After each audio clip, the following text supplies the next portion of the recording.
Welcome to Language, People and Place, a little exploration of our rich linguistic heritage, in which we take a look at the languages which make the place we live in so special in so many different ways.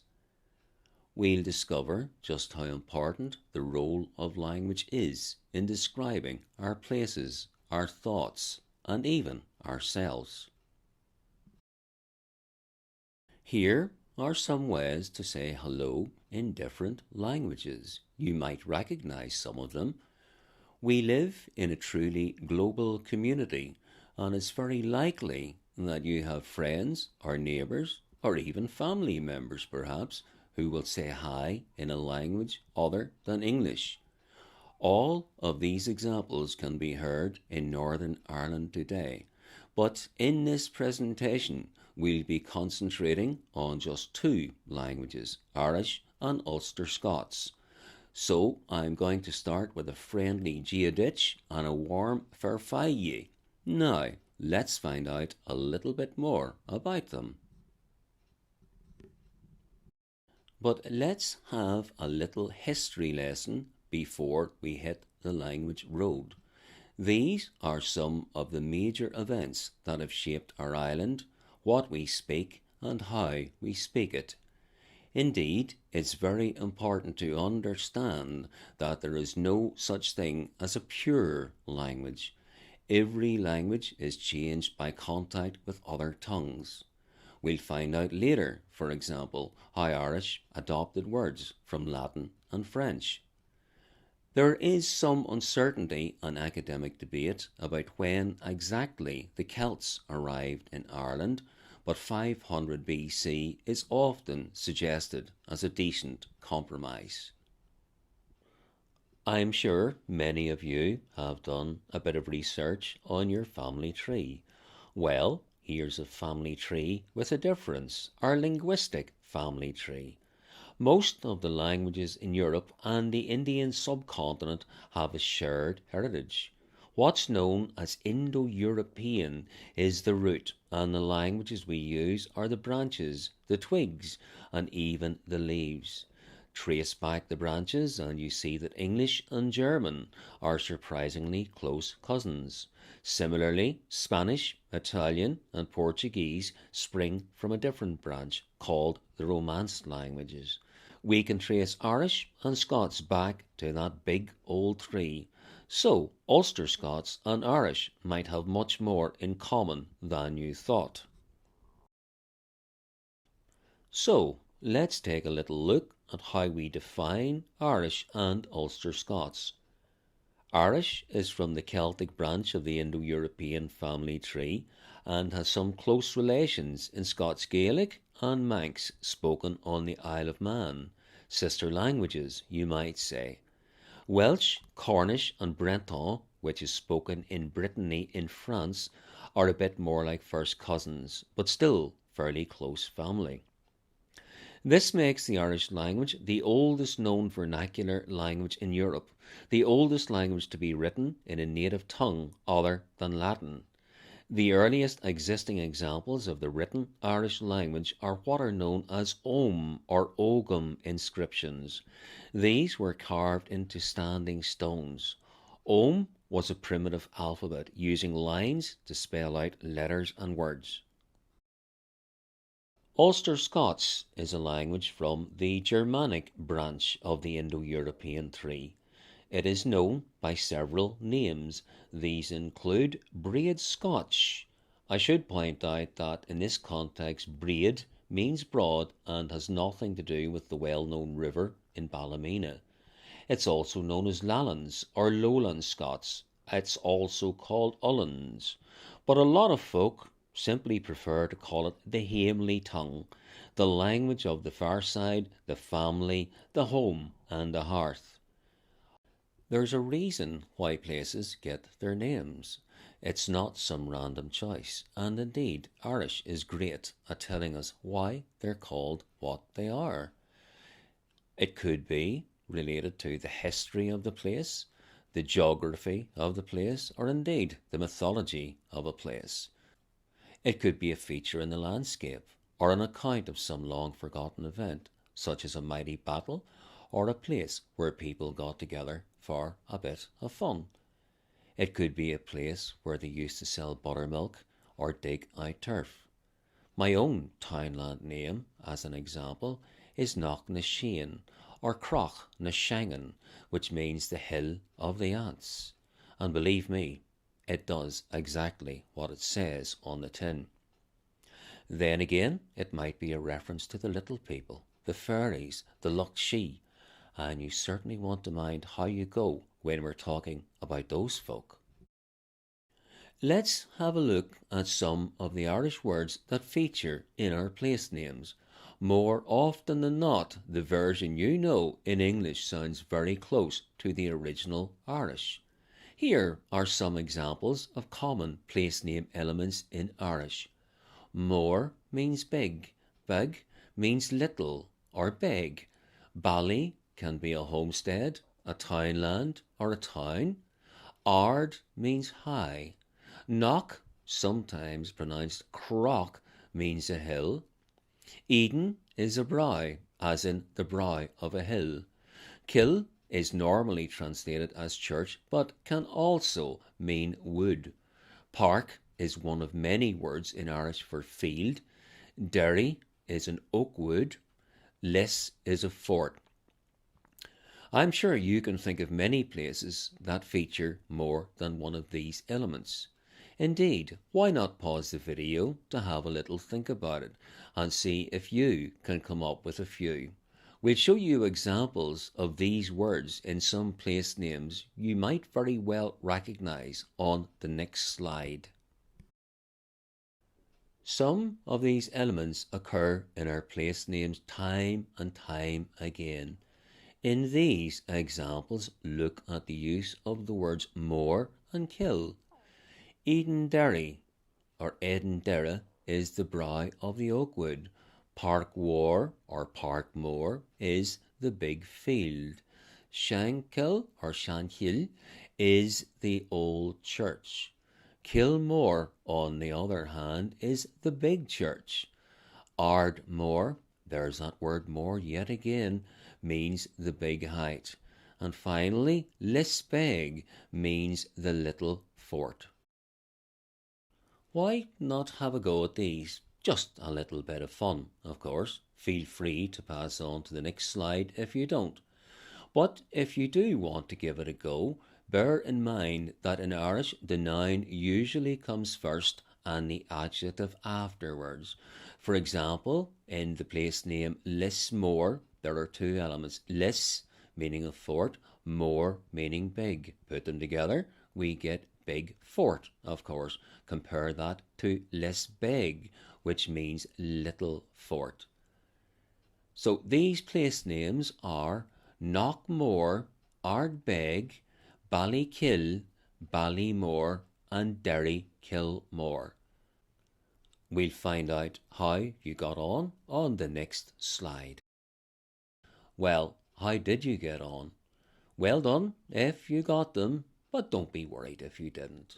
It's all about showing how our place names are made up of different elements, sometimes little words, sometimes bigger words. When you break them down into little bits, the meaning often becomes clear. People sometimes ask why there are not more Scots place names where they live. There's a few reasons for that. The first is that most places already had names by the time the Scots planters arrived in Ulster. The second reason is all about geography. Some areas, such as Antrim and Down, were settled mainly by folk from Scotland, whereas other places, such as County Armagh, were initially settled mainly by people from England. That said, Ulster Scots has still left its mark on the landscape. I'm sure you'll recognise a few of these. Bray means hillside. Loney is a lane. Sometimes it's called a lonan or a loning. Burn is a stream. Flush is boggy ground. Kirk is a church. Lang means long. Moss means a marsh or a bog. Nether means low. Rodden is a small road. Whin is what we know as gorse or furze. And a wynd is a narrow lane or an alley. For some local examples, think perhaps of the Bracky Moss near Portadown, or Burnbrae Avenue, also in Portadown, Whinny Hill in Guildford, or Peg's Lonan in Banbridge. And in Lurgan we have Flush Place, named after the Flush River. Let's finish this section of the video with a few places you are probably very familiar with.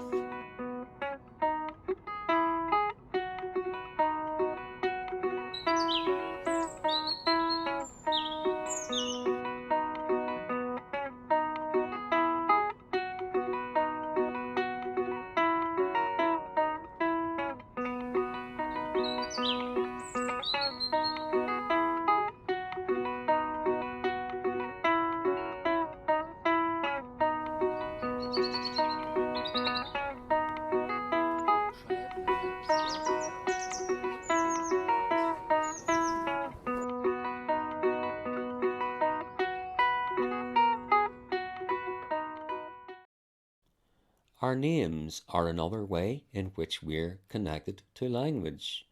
You could find that your own surname comes from any one of these languages.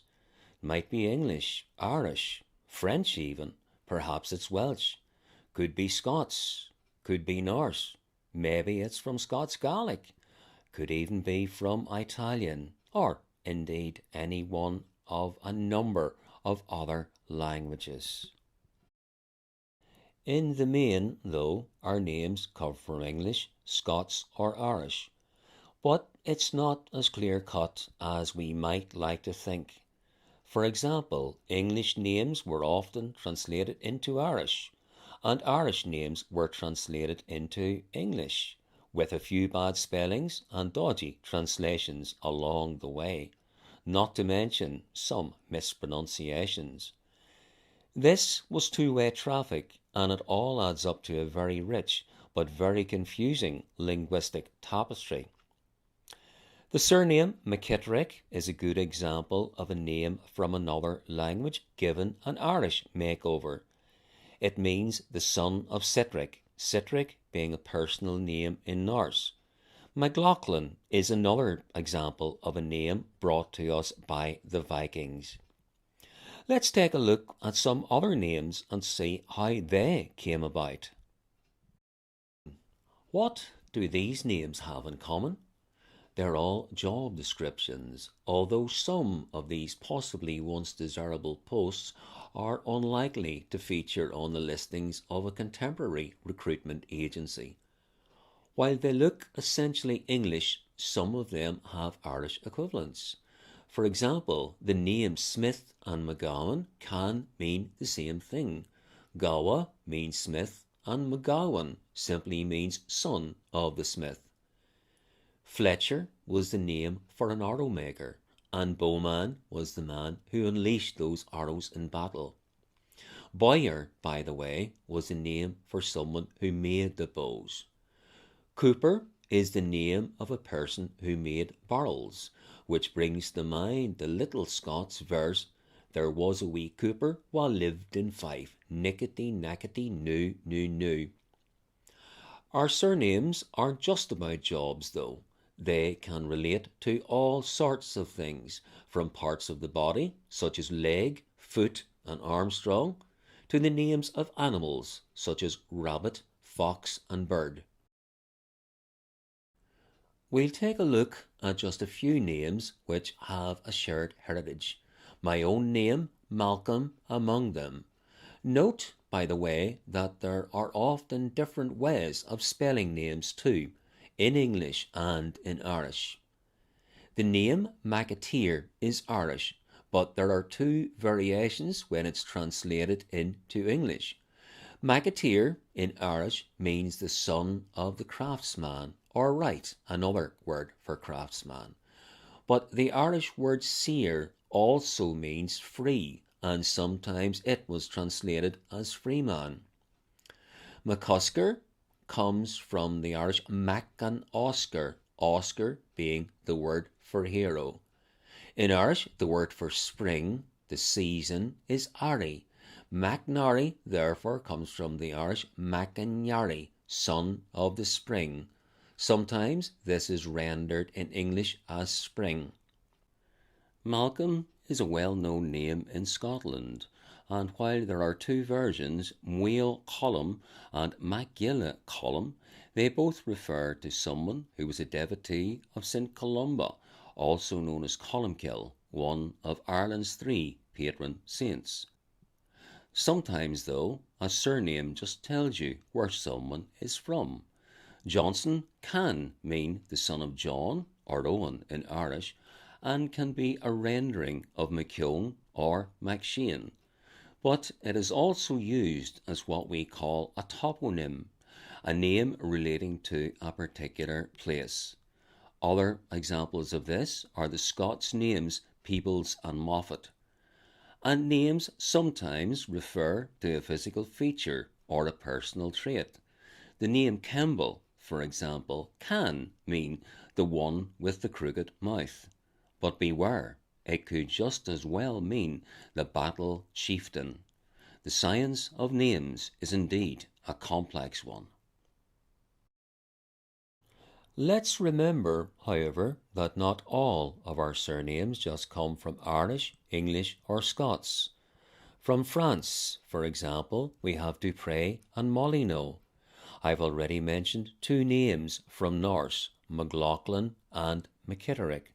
From Welsh, we have the surnames Lloyd, Hugh Pritchard, and Powell, and indeed Italian has left its mark on our towns with names such as Caffola, Fosco, and Morelli. We talk today about the global village, but these examples of names that you'll find in our own little part of the world show that we've been truly international for many, many years. Over the centuries, Irish has been influenced by other languages, but this is not a phenomenon limited to Irish. English has been similarly changed by contact with different peoples and different languages. Just think about words such as déjà vu, kindergarten, and bazaar. These are some words which made their way into the Irish we still use today from Latin. It's introduced many terms relating to matters of church and religion. We see words such as champel for church, sagart for priest, and manach for monk. Donach or Doni means church, and an example of this in our area is Donnacloney, which means the church of the meadow. These are examples of words which entered the Irish vocabulary from French and Norse. If we look at the word chambre, which means room in Irish, we can see the similarity with the French word chambre. The same applies to gasser, the Irish word for boy. We can see how closely related it is to the French word garçon. From Norse, we get words such as krippe, which means button. We get the word boad, which means boat, and we also have the word polka, which means pocket. Now, what about a look at some expressions in English which reflect the Irish idiom? Idiom simply means a way of talking. We understand perfectly when someone tells us that they have a queer dose on them.